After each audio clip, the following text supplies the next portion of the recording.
दंतेवाड़ा जिले के अरणपुर में माओवादी हमले में 10 जवान शहीद। केंद्रीय गृह मंत्री ने मुख्यमंत्री से की बात।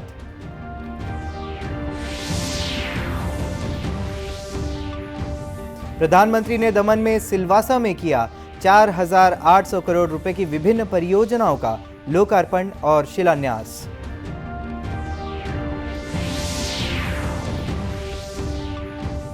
मन की बात का 100वां एपिसोड 30 अप्रैल को छत्तीसगढ़ के 1 लाख से अधिक बूथों पर प्रसारित करने की योजना।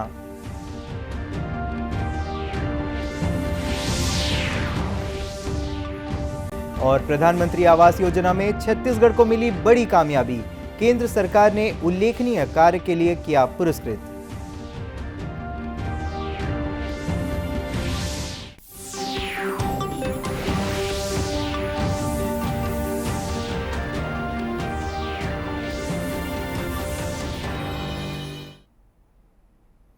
नमस्कार, आप देख रहे हैं दूरदर्शन समाचार। मैं हूं शांतनु शर्मा। अब समाचार विस्तार से। छत्तीसगढ़ के दंतेवाड़ा में माओवादियों ने बड़ी वारदात को अंजाम दिया है। माओवादियों ने दंतेवाड़ा के अरणपुर के जंगलों में जवानों के वाहन पर आईईडी ब्लास्ट कर हमला कर दिया। इस हमले में डीआरजी के 10 जवान शहीद हो गए, जबकि एक वाहन चालक भी इस घटना में शहीद हो गया। इस माओवादी हमले पर प्रधानमंत्री ने अपने ट्वीट संदेश में कहा कि शहीद जवानों के परिवार के प्रति मेरी पूरी संवेदना है। उन्होंने कहा कि उनका ये बलिदान हमेशा याद रखा जाएगा। वहीं केंद्रीय गृह मंत्री अमित शाह ने मुख्यमंत्री भूपेश बघेल से फोन पर बात कर इस मामले की जानकारी ली। केंद्रीय गृह मंत्री ने मुख्यमंत्री को हर संभव मदद का भरोसा भी दिलाया। साथ ही उन्होंने अपने ट्वीट संदेश में कहा कि शहीद जवानों के शोक संतप्त परिवार के प्रति पूरी संवेदनाएं हैं। इस कायरतापूर्ण हमले से वे क्षुब्ध हैं। इस हमले के बाद मुख्यमंत्री भूपेश बघेल ने कहा कि ये बहुत दुखद है। उन्होंने शहीद जवानों के परिवार के प्रति संवेदनाएं व्यक्त की हैं। उन्होंने कहा कि ये लड़ाई अब अपने अंतिम चरण में है। नक्सलियों को बख्शा नहीं जाएगा। जो हमारे जवान शहीद हुए हैं उसके परिवार के प्रति संवेदना व्यक्त करता हूँ।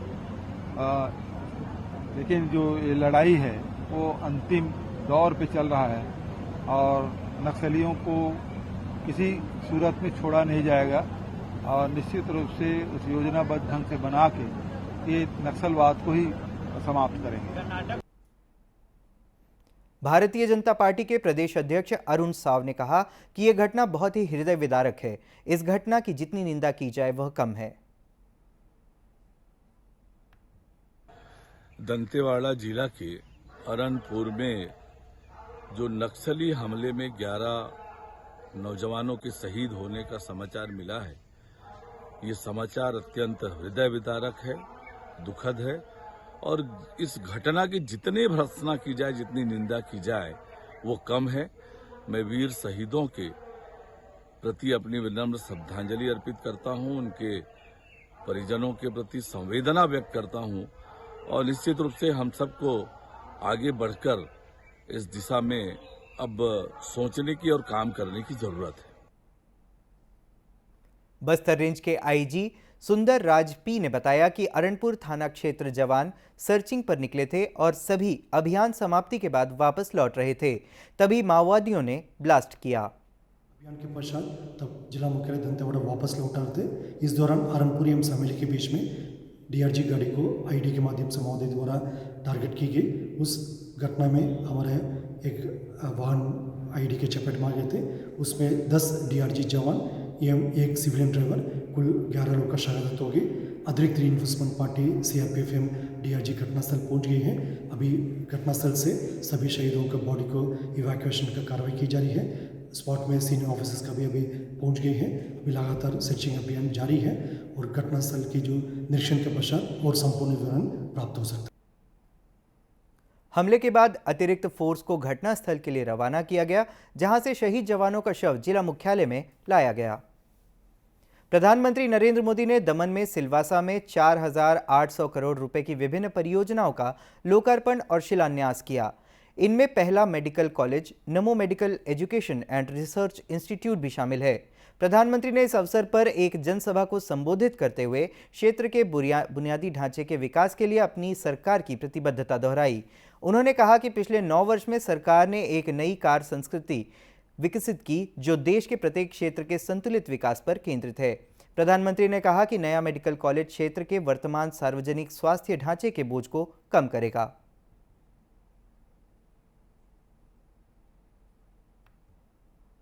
अब यहां से हर वर्ष करीब करीब 150 स्थानीय युवाओं को डॉक्टरी की पढ़ाई करने का अवसर मिल रहा है।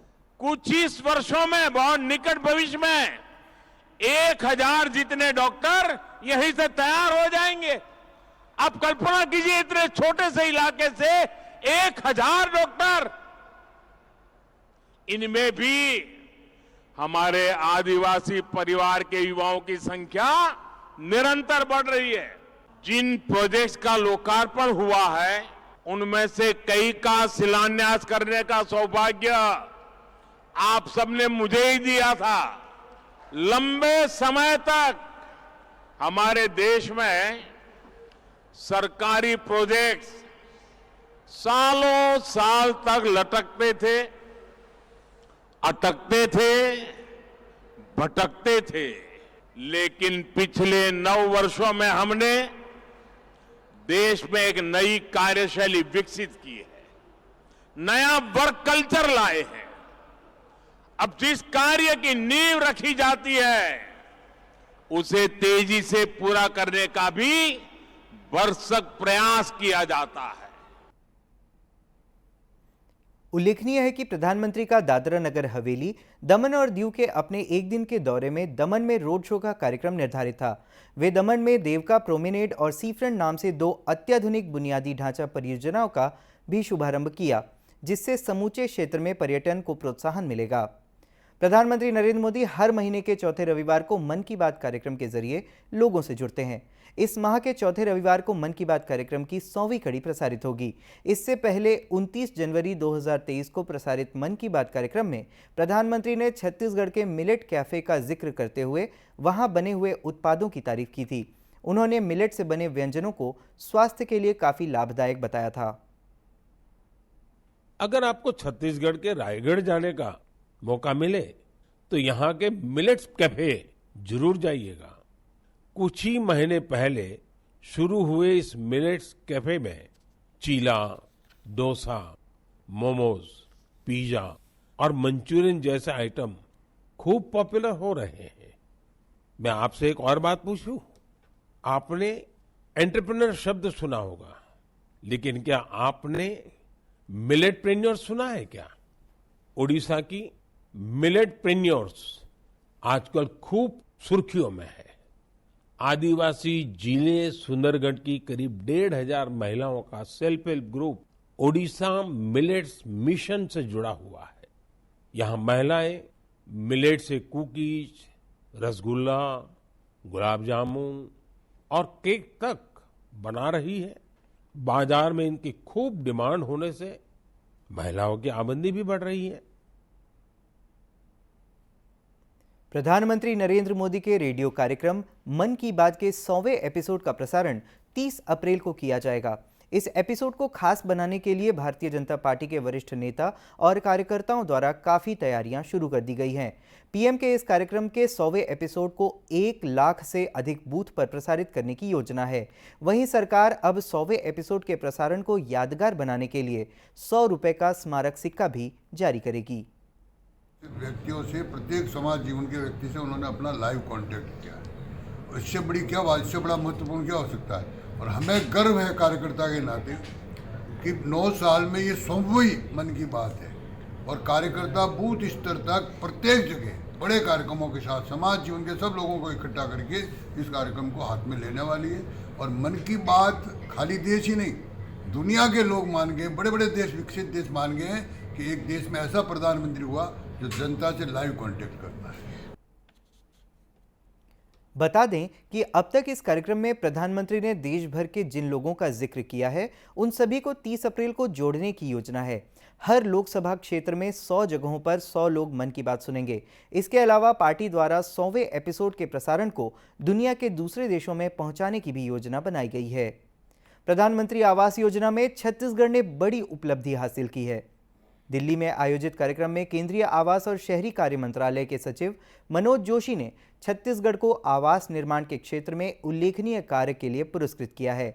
Housing and urban development corporation limited नई दिल्ली के 53वें स्थापना दिवस के अवसर पर आवास निर्माण के क्षेत्र में अभिनव प्रयास एवं उत्कृष्ट योगदान के लिए राज्य शहरी विकास अभिकरण छत्तीसगढ़ को सम्मानित तथा पुरस्कृत किया गया।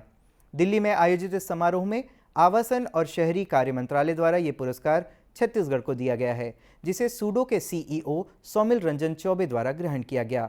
मुख्यमंत्री भूपेश बघेल ने राज्य की इस उपलब्धि पर हर्ष व्यक्त करते हुए कहा कि राज्य सरकार की सभी हितग्राहियों को आवास योजना का लाभ दिलाने के लिए तत्पर है।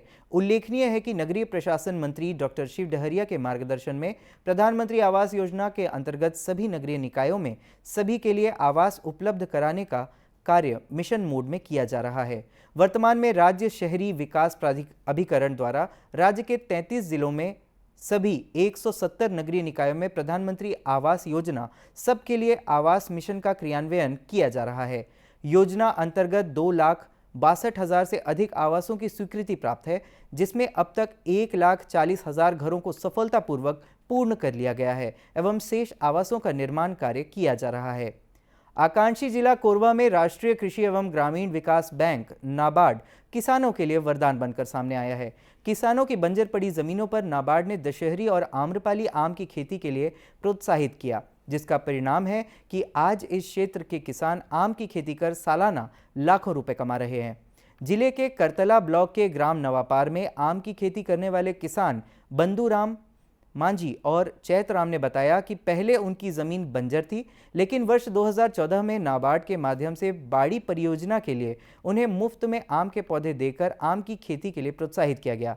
आज यहां के किसान आम बेचकर 50,000 से 1 लाख रुपए तक का मुनाफा कमा रहे हैं।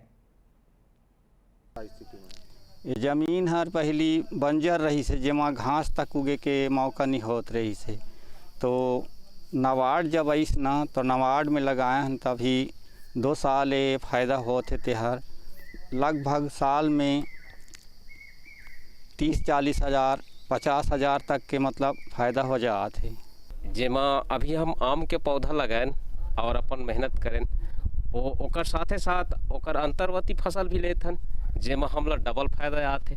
आम तो आते छे फायदा, ओकर साथे साथ में हमला अंतर्वर्ती फसल ओमा हम मूँगफली लगाथन और साग सब्जी, ये सब में हमला फायदा और आते, डबल फायदा आते हम। कोरबा के कलेक्टर संजीव कुमार झा ने बताया कि नाबार्ड की मदद से करतला क्षेत्र में 2000 से अधिक किसान आम की खेती से जुड़े हुए हैं, जिनके द्वारा इस वर्ष भी उन्नत किस्म के दशहरी, आम्रपाली और लंगड़ा आम की बम्पर खेती कर न केवल छत्तीसगढ़ बल्कि मध्य प्रदेश, महाराष्ट्र और उड़ीसा में सप्लाई कर अच्छी कमाई कर रहे हैं। करतला ब्लॉक में नाबार्ड के द्वारा एक बहुत ही सिस्टमेटिक तरीके से किसानों का क्लस्टर बना करके और आम के जो प्रजाति है वैसी प्रजाति जो पब्लिक पसंद करती है, मार्केट में इसकी अच्छी डिमांड होता है, उसको उन्होंने ग्राफ्टेड कल्टीवेशन किया हुआ है, प्लांटेशन किया हुआ है और उसकी अभी हार्वेस्टिंग इस बार बहुत अच्छे क्रॉप आए हुए हैं।